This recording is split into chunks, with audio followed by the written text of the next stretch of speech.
The tragedy of the two kidnapped and murdered Ecuadorian journalists and their driver started over 2 weeks ago when they traveled to the northern province of Esmeraldas to report on the violence in that area. The Colombian-Ecuadorian border had suffered a number of attacks since January. On March 26, Javier Ortega, Paul Rivas and Efrain were last recorded by the security cameras in their hotel when they were heading to the municipality of Matahe. At some point during their journey, they were kidnapped.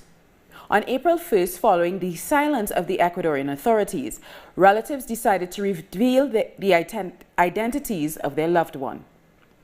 On Thursday, a supposed dissident group of the FARC, calling itself the Olivier Sinestera Front, sent a communique announcing the deaths of the team, allegedly during Ecuadorian and Colombian military action. And on Wednesday, the Colombian news media outlet RCN received photos of bodies, apparently those of Javier, Paul and Efrain. On Thursday, the Ecuadorian president, Lenin Moreno, set a 12-hour deadline for the kidnappers to prove that the three victims were still alive.